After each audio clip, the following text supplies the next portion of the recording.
we have our events, we always have to start with an icebreaker question. Well, first let's let Peter introduce himself, because even though everyone knows who he is, we'll let him do a little. You guys are doing a great job. I don't think. I think you guys all know who I am. My name is Peter Shankman. I started a company called Help a Reporter Out, or Harrow. Prior to that, in my background, I was very, very lucky in that I lost my financial aid with 18 credits to go in grad school. I had 18 credits left. The government sent me a letter that said, your parents make too much money, we're taking away your financial aid. I sent the government back a letter that said, my parents do make too much money, but they keep it. And the government didn't find that funny.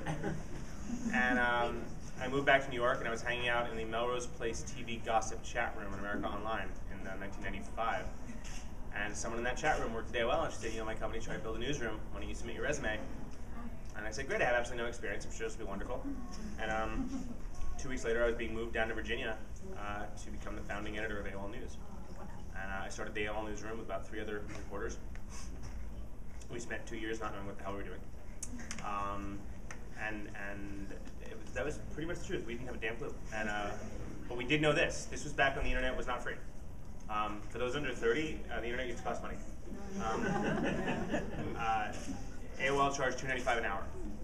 And all we knew is that we had to generate content, and we had to generate ideas, and we had to generate stuff, but it had to do one thing, and one thing only.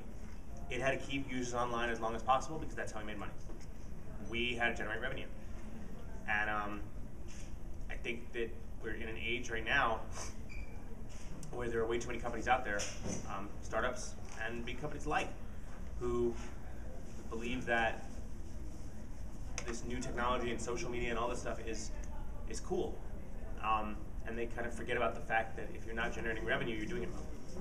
And so everything I've ever done, from Harrow to Air Introductions, which is a company I had founded before Harrow, to Geek Factory, which is my PR firm, everything's been designed on the concept of generating revenue. And we saw it in the dot-com boom, and unfortunately we're seeing it again. There's a lot of companies out there who are making revenue a secondary thought. And I think that's a mistake. So Harrow has since been sold. We'll talk about that, I guess.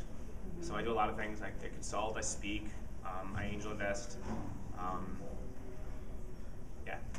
Hi. Hello.